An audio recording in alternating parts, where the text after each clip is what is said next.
Swayam Prabha. Digital India. Educated India.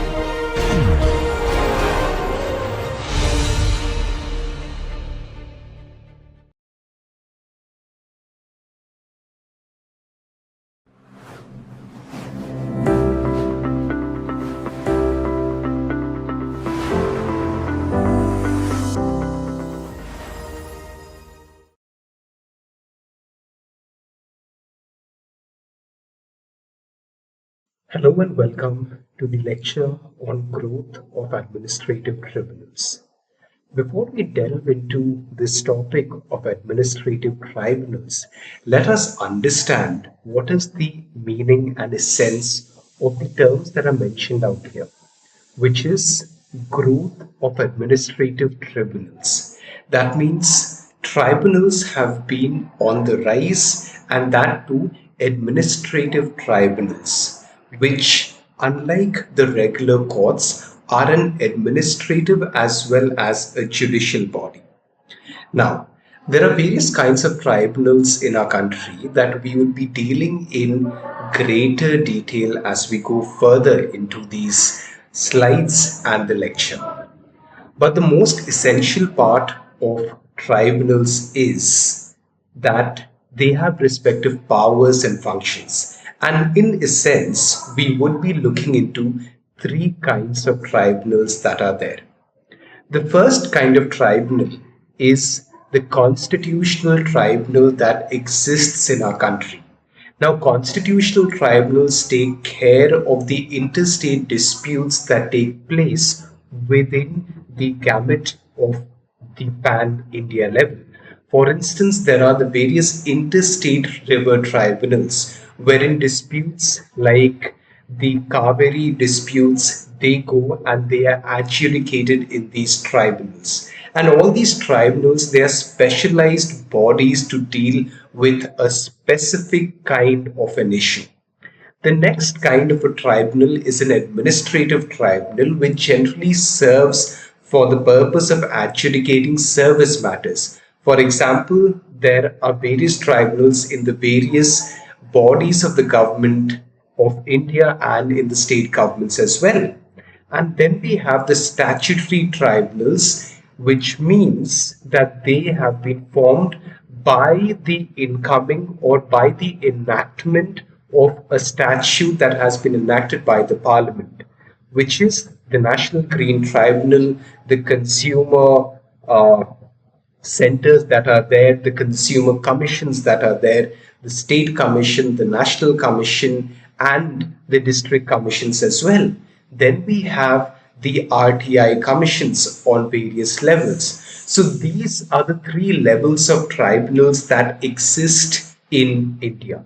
First being the constitutional tribunal, the second being the administrative tribunal, and the third being the statutory tribunals. Now, once we have understood the gamut of tribunals, let us go further and understand how these tribunals actually function and what is the difference between a tribunal and a court. Now, there is a very thin line of a difference between a tribunal and a court. For instance, there is a question on what is the difference between a tribunal and a court. Now, in a sense, they may look similar because they are carrying out the same function that a normal ordinary court in our country generally takes care of. That is adjudication of disputes. But the change and the essence that is there in a tribunal apart from a court is about the adjudicating authorities who become the people who actually adjudicate these issues. So therefore, tribunals are vested with judicial power of the state under a particular statute or a statutory rule. And these bodies are known as quasi-judicial bodies because per se they are not complete judicial organs. They assist the judiciary in our country and therefore they are called as quasi-judicial bodies. Another reason why they are called as quasi-judicial bodies is they replicate the court proceedings in a manner in which it happens in a court that follows the Code of Civil Procedure in civil cases and the Code of Criminal Procedure in criminal cases. But what is of essence out here is, in a tribunal, these code of conduct in a civil matter and in a criminal matter are not followed per se. They are not followed by the way they are written in the books of law, as it is written in the Code of Civil Procedure or as it is written in the Code of Criminal Procedure. So the working of these tribunals is quite lenient. The manner in which they function, the manner in which they adjudicate disputes, the manner in which they take up evidences are not followed by the Evidence Act that is there in India. It is quite a liberal method that they follow in order to ensure that the litigants are not forced by the tribunal system, or per se what we call as the evidence system that is there, the rules per se that is there. Rather, they are easygoing and they understand, and it's easy for the litigants to get their disputes adjudicated.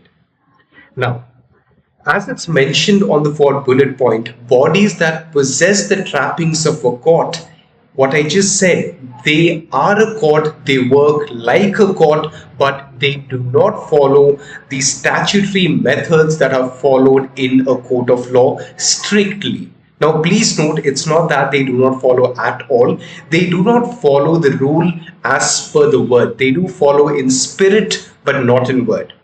Now, there are various constitutional status that are accorded to these tribunals under Article 136, 227, 323A and 323B of the Constitution of India.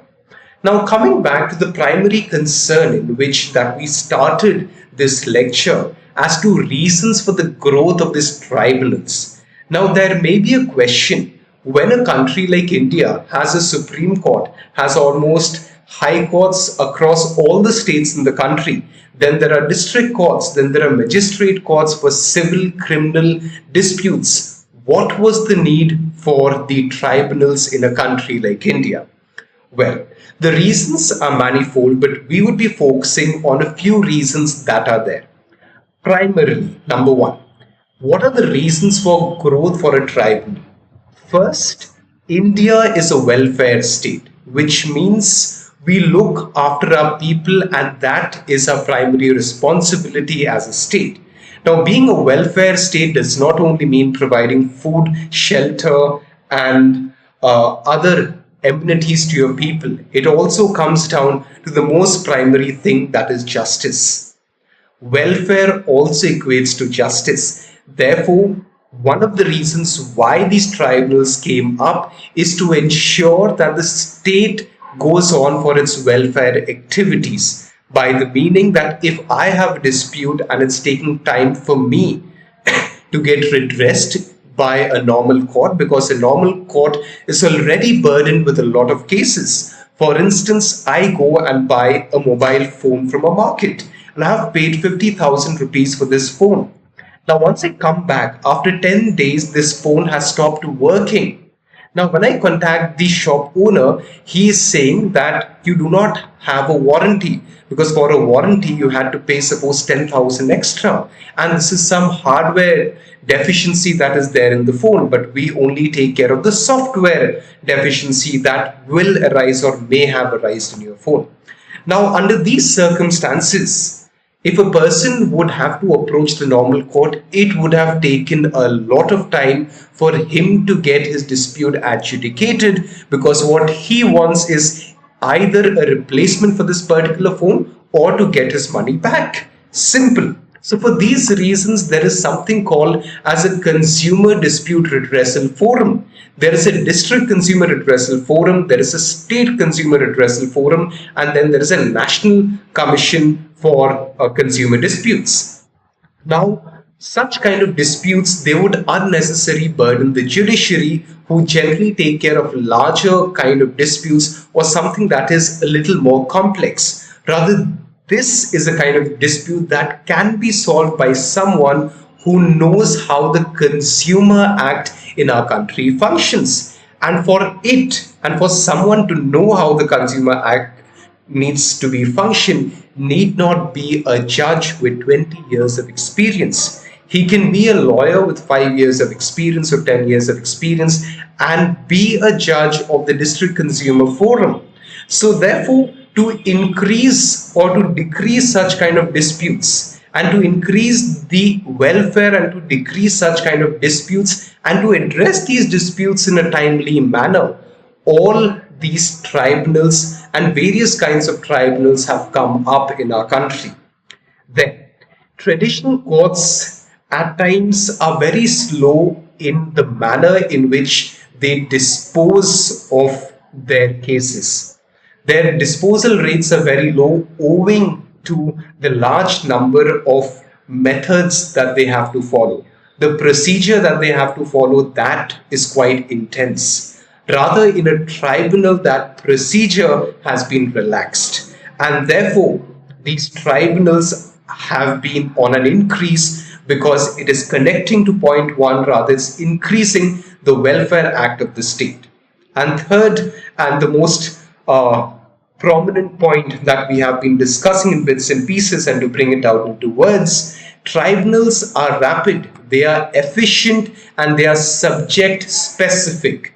They will not deal with every kind of an issue. For example, a consumer forum will only deal with disputes related to a consumer, a dispute related to the deficiency of a particular service or a particular product. In a similar manner, a different tribunal, let's take the example of a National Green Tribunal that has come into existence by the coming of a statute, that is the National Green Tribunal Act. Now, once this comes into picture, this tribunal only adjudicates matter that are related to the domain of environmental law. So therefore, you would only have people who have knowledge and expertise in environmental law. It will not deal into any other kind of dispute. The dispute that it will deal with is related to the subject domain of environmental law only. Then we come to the part of composition. Now, interestingly, if you see a regular court has a list of mandatory criteria that needs to be fulfilled before a person is appointed as a judge to the High Court or the District Court, or as a magistrate, or as a judge of the Supreme Court of India. However, in the case of a tribunal, there are two kinds of people who actually comprise the bench or the jury, as we may call it. Now, they are called as the judicial members and the technical or expert members. Now, a judicial members, as the name goes, will be from the side of a law background. A judicial member will have the law background and the legal knowledge associated with him. However, an expert or technical member may not be a person from the law background. He may be a person who is a subject expert in that particular area. Next, with regards to the power. Now, all of these tribunals, they try cases in special matters. And as I said, they are not bound by all the rules of evidence and procedure as in a normal court. So this is the essence of a tribunal and why it has taken a rapid growth in a country like us. Next, tribunals, they bar the jurisdiction of civil courts. So there is another thing. Whenever a dispute arises, as a litigant or as a lawyer, you need to know where do you file the case for the first instance. Now, if in case it's a consumer case, you should not go to the High Court directly, because the High Court may tell you that, sorry sir, you should rather first approach the first authority that actually will adjudicate this matter.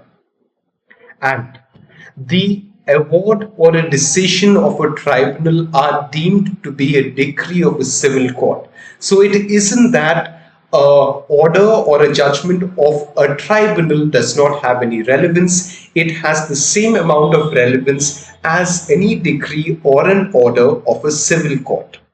Now, interestingly, in this particular case, that is Durga Shankar Mehta versus Thakur Raghuraj Singh, a very interesting case. In this case, the question arose of a tribunal.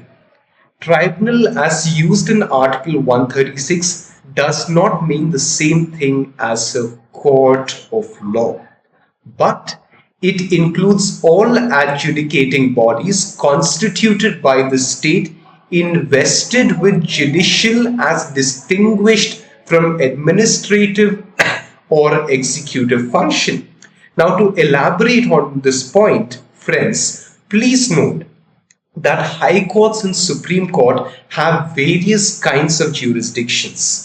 For example, the Supreme Court has three kinds of jurisdiction: the original jurisdiction, the appellate jurisdiction, and the advisory jurisdiction. Under the original jurisdiction, it will take up matter at the first instance.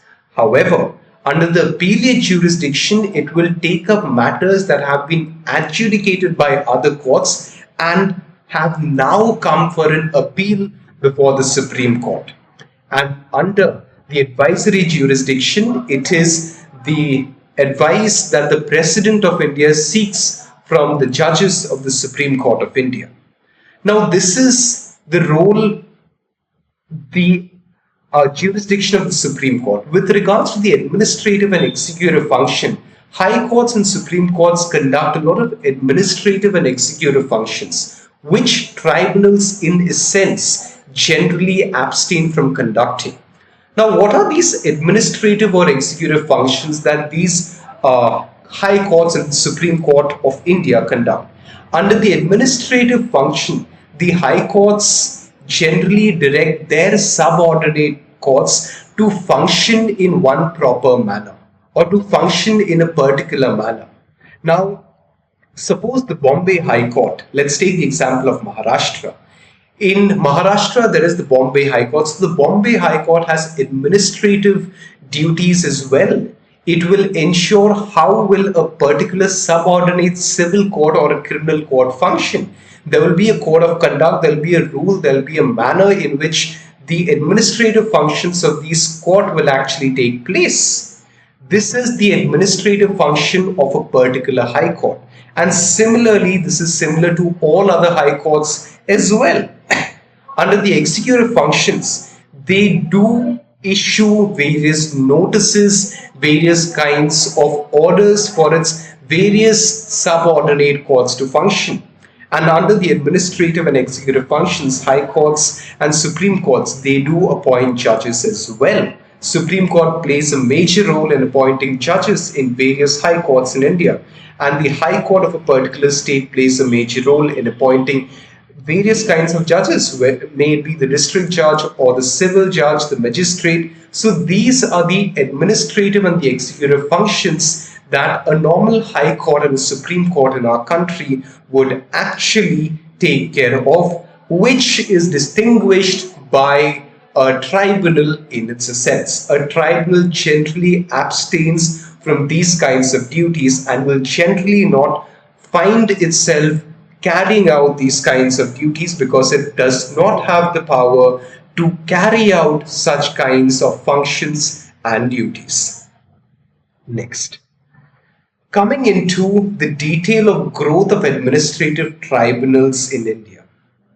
Now, Part 14, Articles 323A and 323B, they were inserted by the 42nd Amendment of the Indian Constitution, which provided for tribunals that deal with administrative matters. Now, what was the objective? The objective was excluding the jurisdiction of the high courts under Article 226 and 227, except for the Supreme Court under Article 136. Now again, these tribunals, they were formed to be bodies originating efficacious alternative institutional mechanism for specific judicial cases.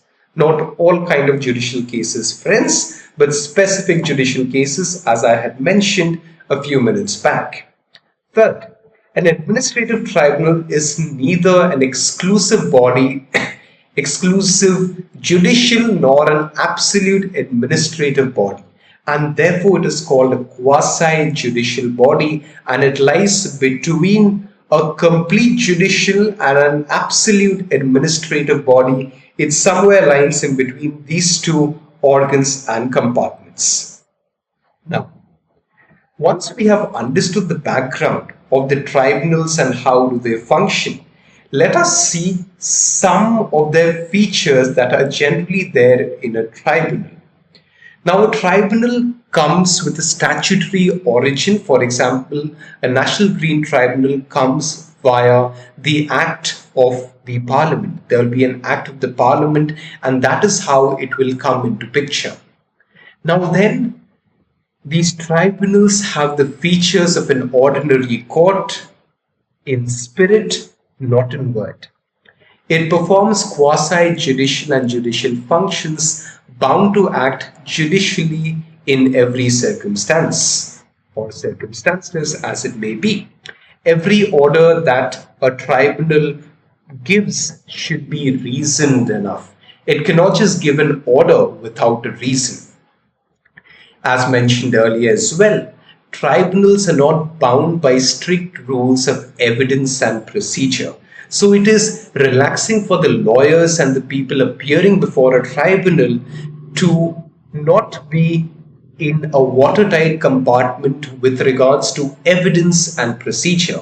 Also, in these commissions, for example, in a consumer commission, you as a deficient or as a consumer who has faced some harshness are also allowed to appear and to make your own submission. You need not necessarily take up a lawyer.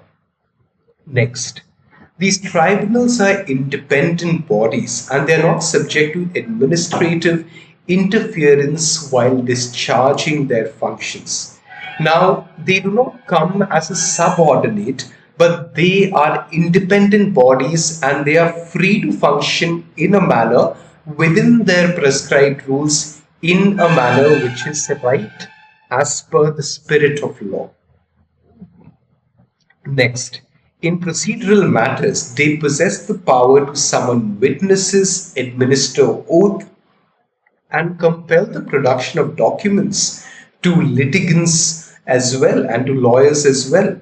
And eventually, as all courts of law in our country, they are bound by the principles of natural justice. Now, we would be dealing with what the principles of natural justice are, but in essence, these are some of the features that are there in a tribunal. Further, tribunals also need to be fair, open, and their judgment should be impartial and indispensable. And prerogative writs of certiorari and prohibition are available against the decisions that are given by a tribunal as well. Now, there are various kinds of tribunals as we have discussed. For service matters under Article 323(8), the tribunals have come into existence. Now, mind you, this hasn't come into existence by a statute, rather it has come into existence by an article of the Constitution. So, establishment of administrative tribunals by law made by Parliament. So, when the Parliament enacted the law, it has come into existence. Now, with regards to the function, for service matters, adjudication of disputes and complaints regarding recruitment, conditions of service of government servants of the centre and the state.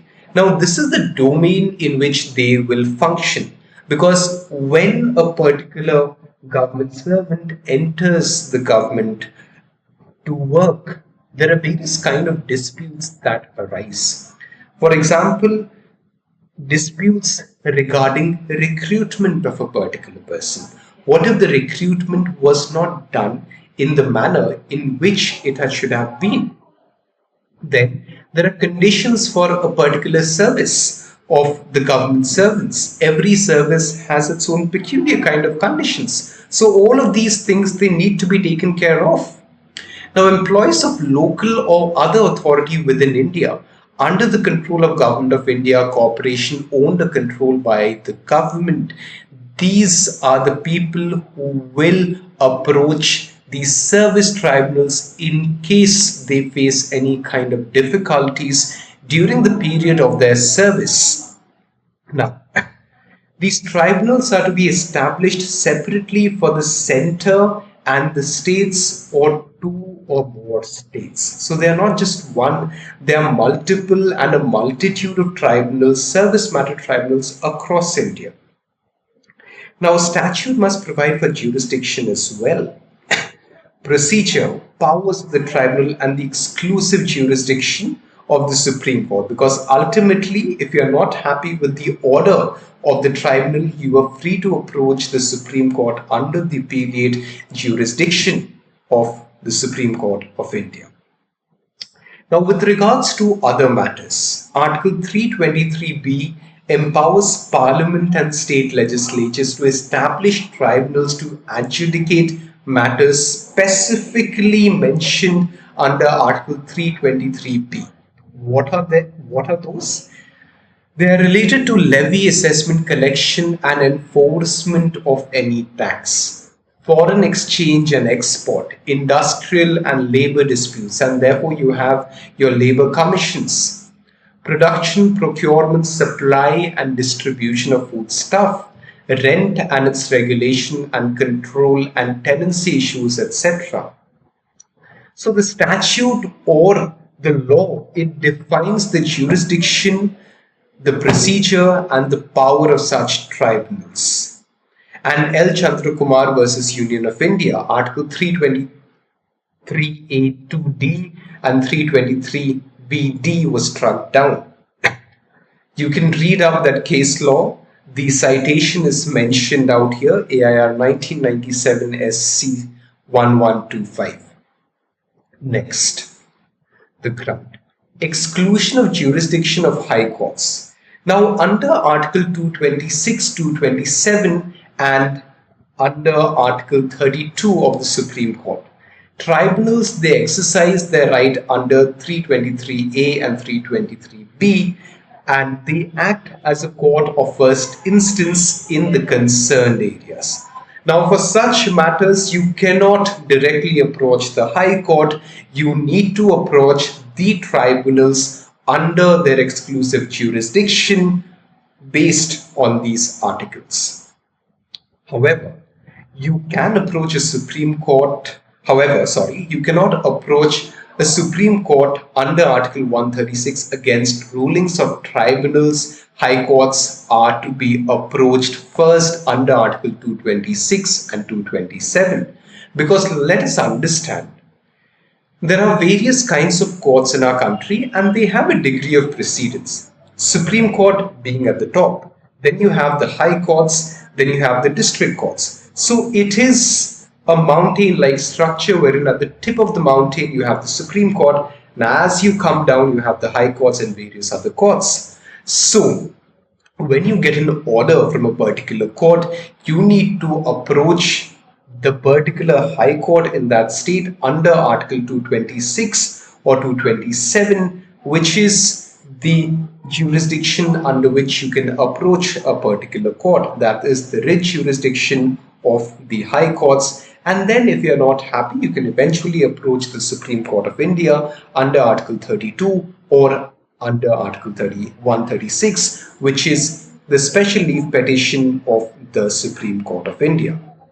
Now, as we can see in the pictures below, there is a railways claims tribunals. Where does this come into picture? If you're traveling via the railway and suppose your AC is not functioning in a particular span of journey, in a particular time, you're traveling from Delhi to Jammu and Kashmir and your AC is not working in between Delhi to a certain point, and by the time you reach Srinagar, it started working. So then you can approach the railways claims tribunals. The railways employees will approach the Railway Claims Tribunal. You have the Income Tax Tribunal for various kinds of income tax matters, the NGT as we discussed. Then you have the Securities Appellate Tribunal related specifically to matters related to shares, debentures, and any kinds of issues that happen in the regulatory market with regards to shares and various other kinds of issues that take place in the share market. Then you have the armed forces tribunals, because as you know, friends, the armed forces disputes do not come to the regular courts. They are bound via their own code of procedure and their own code of conduct. Then we also have something known as the Administrative Tribunals Act. Now, what is the Administrative Tribunals Act? This law was passed in the year 1985 by the Parliament in pursuance of Article 323A. Now, this act went on to establish Central Administrative Tribunal and State Administrative Tribunal for union and state governments. Now, these tribunals, they play a very important function in the functioning of the government in our country and in regards to adjudication of disputes.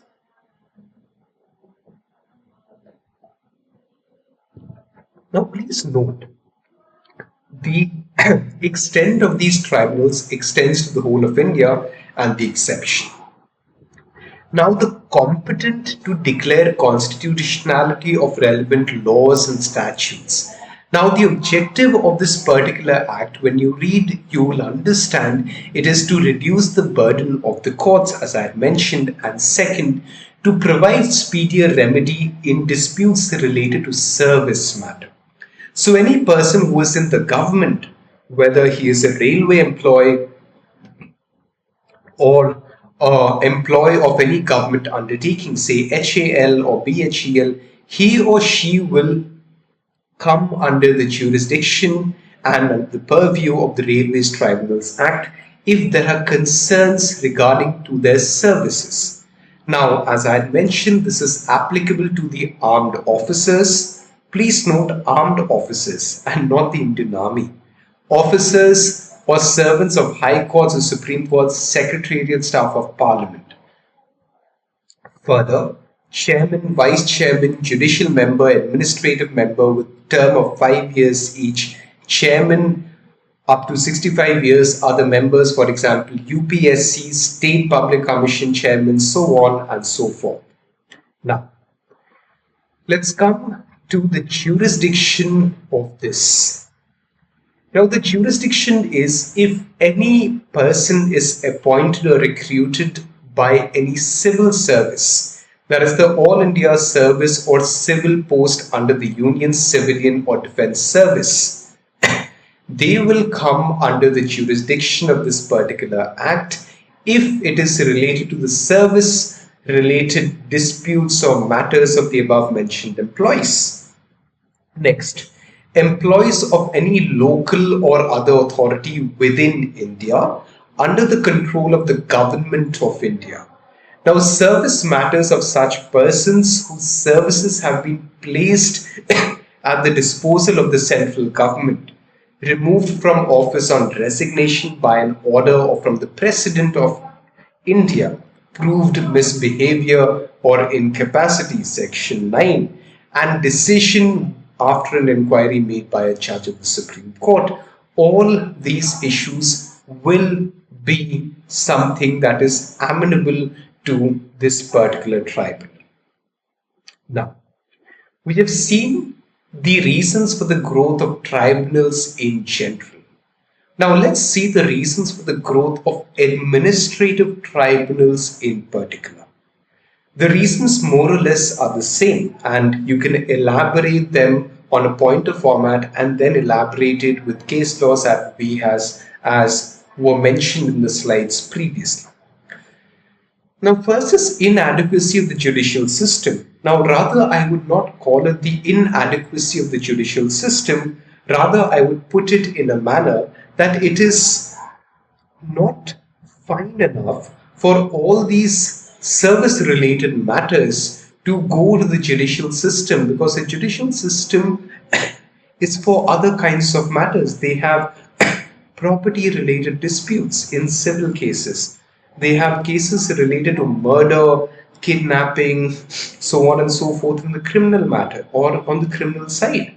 And second, service matters, you don't need a judge with 30 years of experience to adjudicate these matters. You need someone who can actually understand what is going on out here. So you can do away with the technicalities. So that is another reason why administrative tribunals have been on a rise, because they are adjudicating disputes at a faster rate. Then you have your provision for an effective enforcement of preventive measures. Things are getting on a preventive line at a very fast pace. Then you have decisions in line with departmental policies along with other considerations, because every government department in India has its own policies. For instance, every private company has its own HR policies. Likewise, every department in the government has its own policies. Every university, every state or central universities has its own policies, be it leave policy, be it medical policies, or any kind of policies. And therefore, you don't need someone who is an expert in law, but you need someone who is an expert in these kind of policies and will actually bring out the best reason. Another reason is flexibility. These tribunals are very flexible in their workings. You can have a discussion with the judge because you're trying to make the judge understand a particular point of law. And then the time in which you get your order is a little faster than what you would get from a normal judiciary. Then, currently we have 14 administrative tribunals in our country. We would be looking all of them and what do they actually relate to, how have they come into existence, which is the act that has actually brought them into existence. Industrial tribunals, they are also called as labor courts, instituted by the Industrial Disputes Act of 1947. It consists of a chairman and 2 members. The composition will vary. You can refer to the Industrial Disputes Act for the same. And the objective of the Industrial Tribunal is the maintenance of peace and harmony in industries by quick disposal of industrial disputes, because industrial disputes likewise should not come to a regular court because they would take more time. So a person who is actually an expert in the field would be the best person to adjudicate a dispute that arises from an industrial point of view. Next, you have the Income Tax Appellate Tribunal, set up in January 1941, that specializes in appeals under the Direct Tax Act. And if you're not happy with an order given by the Income Tax Appellate Tribunal, you can appeal before the High Court if there is a substantial question of law. And this tribunal consists of 6 members. Then we have the Customs, Excise, Service Tax Appellate Tribunal, constituted under Section 129 of the Customs Act of 1962. Now, this has mandated to decide appeals that come from the Customs Act, the Central Excise Act, the Finance Act, and the Customs Tariff Act 1975. So, please observe, dear friends, that there are specific tribunals and there are specific acts that these tribunals are dealing with. And the appeal from these tribunals will lie before the Supreme Court depending on the valuation, because custom related matters, when the custom officers, they seal, they confiscate gold or some drugs, cocaine of a large quantity, it would matter on the valuation and how important it is with regards to national security as well. And therefore the appeal would lie before the Supreme Court or the High Court depending on its kind and nature. Then we have the Appellate Tribunal for Smugglers and Foreign Exchange Manipulators Act, constituted under the Smugglers and Foreign Exchange Manipulators Forfeiture of Property Act of 1976. Now, this here's appeal from the SFIMA 1976, the NDPS Act of 1985, the PMLA Act of 2002, the Prohibition Benami Property Transactions Act 1988, and their subsequent amendments in 2016, and the Foreign Exchange Management Act 1999. The National Tribunal of this is headquartered in Delhi.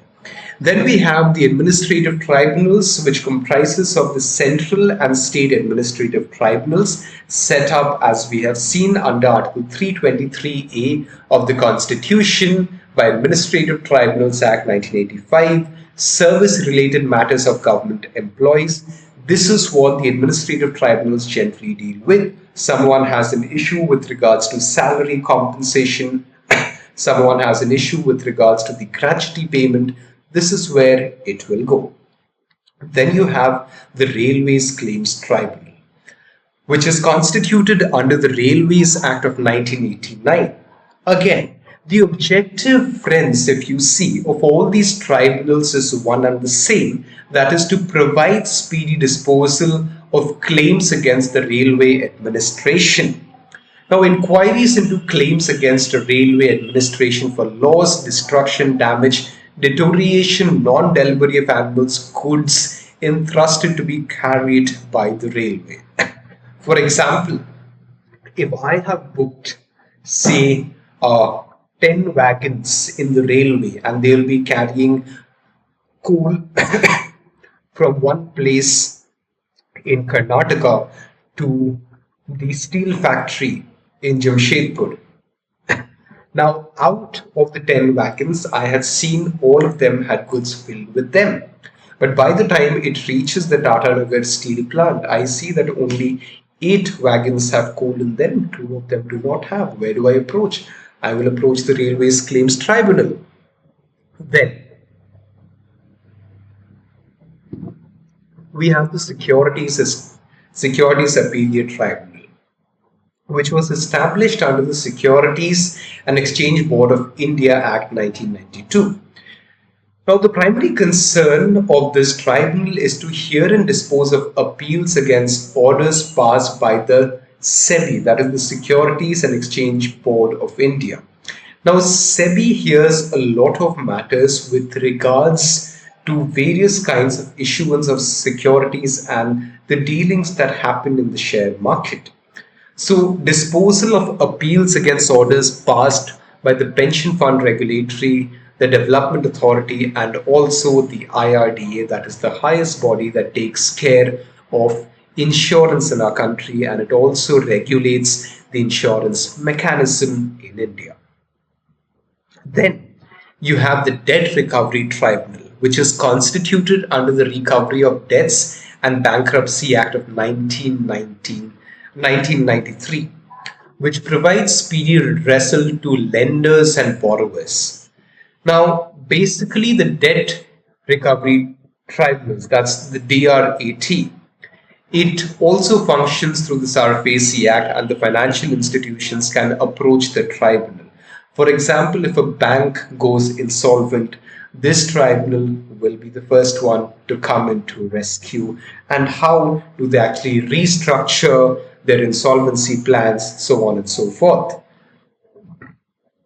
We also have something called as the Telecom Dispute Settlement and Appellate Tribunal, established under the Telecom Regulatory Authority of India 1997, which performs regulatory functions, adjudicates disputes among service providers and consumers, and empowered to issue directions to the service providers.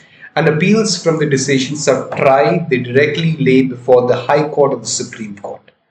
And then that most of us, we may have heard this name, that is the National Companies Law Appellate Tribunal, that is the highest body in relation to matters related to the Companies Act in India. Below the NCLAT, we have the NCLT, that is the National Companies Law Tribunal, and the NCLAT is the highest body constituted under Section 4, Not 10 of the Companies Act 2013. Now, this hears appeals from orders of the NCLT under the Insolvency and Bankruptcy Code, the Competition Commission of India, the Insolvency and Bankruptcy Board of India, and the National Financial Reporting Authority as well. So the NCLAT performs a wide range of functions with regards and also acts as the last appellate body before you approach the Supreme Court of India. Next, we have the National Consumer Disputes Redressal Forum. In this, you have the state commissions and the registry commissions as well. This was set up under the Consumer Protection Act of 1986. It entertains a complaint valued more than 2 crore rupees. It has appellate and revisional jurisdiction from orders of state and district commissions as well, and appeals against orders from the National Consumer Disputes Redressal Forum directly can be filed before the Supreme Court.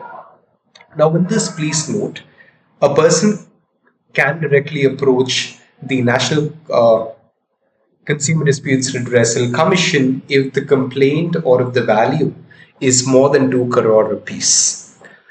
If not, you have to follow the procedure of going to the district commission first, then the state commission, and eventually the National Consumer Disputes Redressal Commission, and then lies the Supreme Court of India. Then you have the Electricity Appellate Tribunal, formed as an autonomous body under the Electricity Act of 2003. Now, this body generally hears complaints, appeals, or original petition against the orders of State Central Regulatory Commission, Joint Commission, or the adjudicating officer as well. And the order is appealable before the Supreme Court if substantial questions of law are involved. Then you have the Armed Forces Tribunal, formed under the Armed Forces Tribunal Act, which hears disputes regarding commission appointments, enrollments, and conditions of service of person governed by the Army Act 1950, Navy Act 1957, and Air Force Act 1950. This will not be applicable to any other person in the country. It only is for the people who are there in the armed forces, the Army, Air Force, and Navy, the people generally in uniform. And then these also contain judicial and administrative members again, because you have people who need the idea of law and also people on the administrative side who know how the functioning of the policies, as I had said, of the various tribunals and of the various forces of law. And the appeal lies to the Supreme Court in case a question of law is there, and it needs to be certified by the tribunal as well. And then, as we have spoken a lot about this, lies the National Green Tribunal, which was established under the National Green Tribunal Act 2010, which provides for speedy environmental justice. If you have a civil dispute in environmental matter, you will reach out to the National Green Tribunal. Please note, the National Green Tribunal does not adjudicate criminal sanctions or criminal matters. It only deals with civil disputes in environmental law.